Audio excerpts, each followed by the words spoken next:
کیا کریں کہ دوبارہ سے ہماری قوم کی وہ کیفیت ہو جائے جو مفتی جعفر حسین کے زمانے میں تھی، جو شہید حسینی کے زمانے میں تھی، جو قائد ملت جعفریہ کے پہلے 10 سالوں میں تھی۔ آہستہ آہستہ مسائل پیچیدہ ہوتے چلے گئے۔ آئیڈیل زمانہ تھا قائد کا، پہلا 10 اور 15 سال کا دور، پہلا قیادت کا دور، اور پھر جو مسائل ہیں وہ مجھ سے زیادہ تو نعیمی صاحب جانتے ہیں، مجھ سے زیادہ تنظیمی دوست جانتے ہیں، مجھ سے زیادہ قومیات کا علم رکھنے والے لوگ جانتے ہیں۔ حالات قومی حوالے سے ابتر ہوتے چلے جا رہے ہیں۔ کوششیں کر رہے ہیں ہمارے دوست، الحمدللہ جدوجہد ان کی جاری ہے، میں ان کی مجاہدتوں کا معترف بھی ہوں، معتقد بھی ہوں۔ جی تنقید ہو رہی ہے صاحب، احتجاج کر رہے تھے، جمعے کے اجتماعات میں ریلی نکال رہے تھے، رمضان جا رہے تھے، یہ کیا کل سودا کر دیا؟ انہیں جواب دے رہا ہوں، یہ آپ کی جدوجہد کا نتیجہ ہے کہ کم سے کم ریاست نے آپ کو تسلیم کیا ہے۔ اور یہ ٹنڈو آدم کی سالانہ تاریخی مجلس میں میں ایک جملہ کہنے جا رہا ہوں، جو لوگ کلپ بنانے کے شوقین ہیں اب بنائیں۔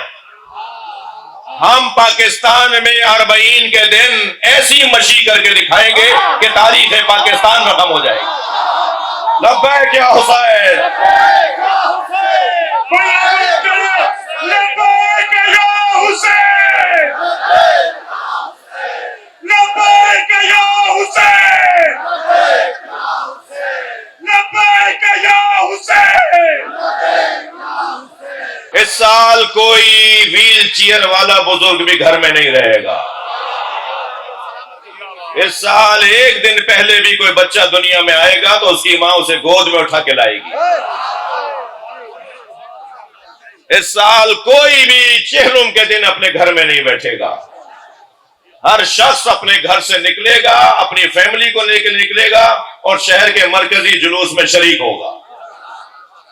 تاریخ رقم ہوگی پاکستان میں، پاکستان کا کوئی وجب، کوئی بالشت کی جگہ نہیں ہوگی جہاں حسینی نظر نہ آئے۔ ہم حالات کا رونا نہیں روتے، ہم حالات سے متاثر ہونے والی قوم نہیں ہے، ہم زمانے کو موڑ کے نہیں دیکھتے، ہم زمانے کو موڑ کر دیکھتے ہیں۔ اور عزیزو ایک جملہ اور کہہ دوں، میں کچھ چہرے دیکھ رہا ہوں کہ جو مسن ہیں، معمر ہیں، بزرگ ہیں، وہ میری تائید کریں گے۔ میں ایک عزادار شہر سے میری پیدائش ہے، میں خیرپور کا پیدا ہوں، میری پیدائش خیرپور کی ہے۔ ہمارے ہاں 100 لوگ زری کو کاندھا دیتے تھے، زری کو وینوں پر لے کے نہیں آتے تھے، زری کو ریڑیوں پہ لے کے نہیں آتے تھے۔ مرکزی جلوسوں کو مضبوط بنایا جائے، ان لوگوں کی حوصلہ شکنی کی جائے جو تبرکات کو تبرک نہیں سمجھتے، جو زیارتوں کو تبرک نہیں سمجھتے، ان لوگوں کی حوصلہ شکنی کی جائے اور مرکزی جلوسوں کو مضبوط بنایا جائے۔ اور ہر شہر کا مرکزی جلوس تاریخی ہوگا اس سال، ہر سال سے زیادہ تاریخی ہوگا۔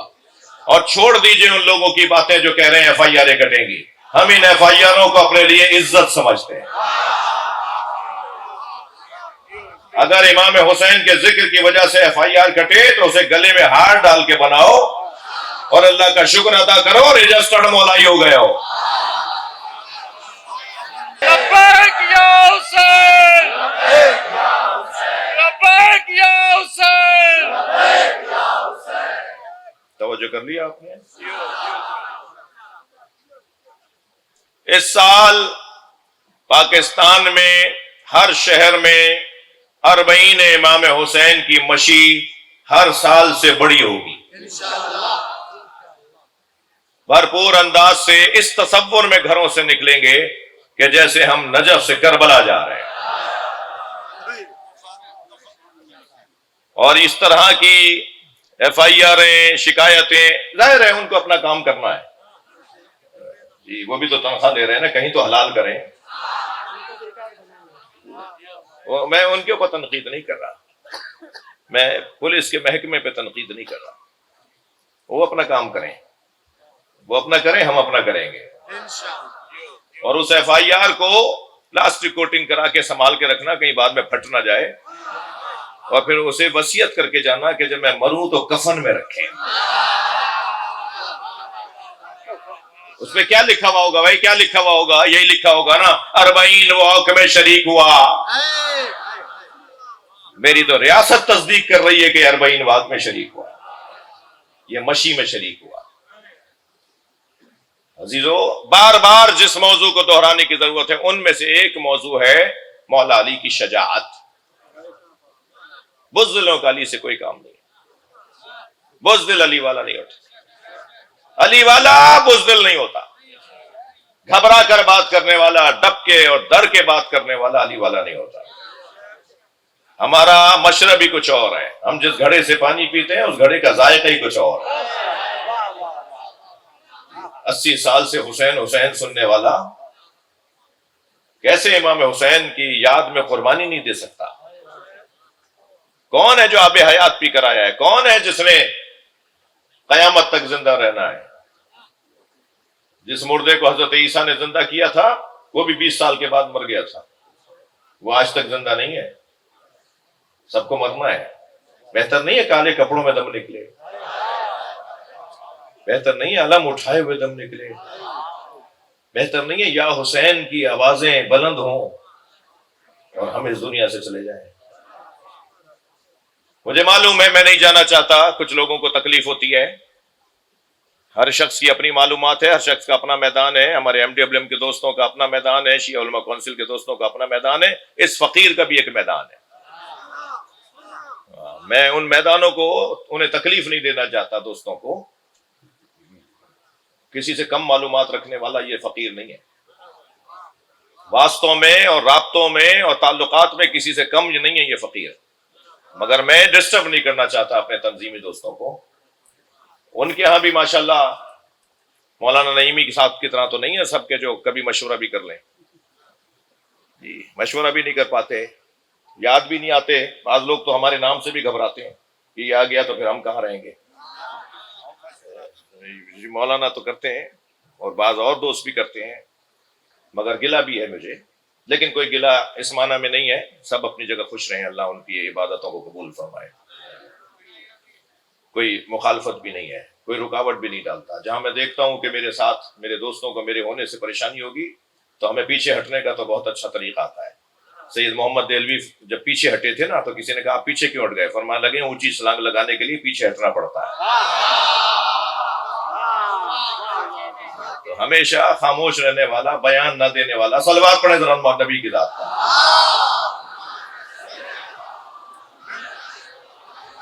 وہ کسی سودے کا شکار نہیں ہوتا، وہ کسی خوف کا شکار نہیں ہوتا، وہ آپس کے انتشار کا شکار، آپس کے انتشار کا خوف کرتا ہے۔